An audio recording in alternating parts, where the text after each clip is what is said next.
Ce film n'a pas été joué par des acteurs, mais vécu par des hommes et des femmes qui ont donné des moments de leur existence à une expérience nouvelle de cinéma-vérité.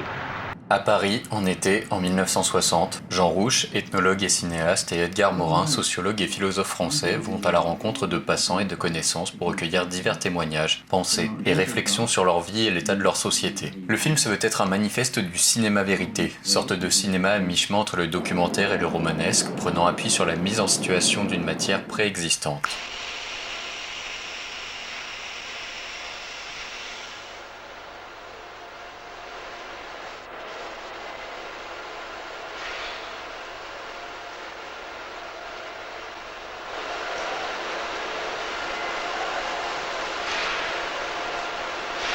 Tour à tour, le spectateur assiste à diverses rencontres. L'étudiant engagé, l'ouvrier, l'immigré, l'employé ou même le passant, l'inconnu à la situation sociale floue, tous ont un espace de parole dans ce film. Chronique d'un été cherche à dresser un portrait de la France du début des années 60. À quoi les gens pensent, quelles sont leurs préoccupations, comment se débrouillent-ils, de quoi pourrait être fait leur avenir. Le film part d'une question universelle. Êtes-vous heureux ? Une question qui se pose et prend de l'ampleur dans cette société qui passe de plus en plus du collectif vers les individualités. Les diverses thématiques abordées s'y raccordent, que ce soit le travail, l'amour, le loisir ou la culture, et le film montre cette évolution de conscience, en questionnant toujours l'individu vis-à-vis du groupe. En un sens, l'œuvre de Jean Rouch et Edgar Morin opère un double jeu sur les frontières. Tout en montrant la frontière ténue entre documentaire et fiction, le film joue aussi de cette friction entre la société et les individualités qui la composent.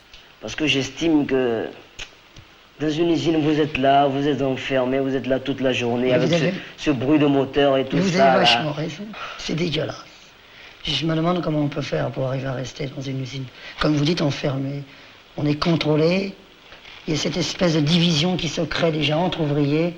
En plus de ça, il y a la maîtrise qui nous harcèle. Chronique d'un été n'existe pas uniquement car il est le fruit d'une pensée d'un manifeste d'Edgar Morin. Le film a aussi été rendu possible grâce aux avancées techniques de l'époque. Ici, les cinéastes utilisent une caméra 16 mm légère associée à une prise de son en direct. Ils jouissent à la fois d'une grande liberté de mouvement et de placement tout en captant la parole sur le vif.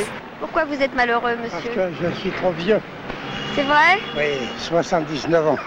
Edgar Morin disait qu'il y avait deux façons de concevoir le cinéma du réel. La première était de prétendre donner à voir le réel, la seconde est de se poser le problème du réel. Chronique d'un été semble justement s'articuler dans ces deux étapes. À la fin, on peut voir les cinéastes projeter un premier montage à ceux qui apparaissent dans le film et leurs retours sont mitigés. Nombreux mettent en avant un problème. Si les gens sont sincères et honnêtes quand ils parlent face caméra, il ne faut pas oublier que dans la vie quotidienne, les gens n'exhibent justement pas autant leur état d'âme et font preuve de davantage de pudeur. C'est là le paradoxe du film. Être sincère et faux à la fois, car à trop vouloir capter la vérité, il en oublie que le mensonge ou la retenue sont omniprésents dans nos vies. Mais l'échec n'est pas total. Du projet d'un cinéma d'amour de l'humain, on est passé à un cinéma de réaction sur l'humain. Et tous les débats, réflexions et échanges qui ont suivi ce film et qui se poursuivent encore aujourd'hui montrent qu'il continue de faire questionner à la fois sur la vérité et le mensonge et aussi sur l'individu et son carcan social.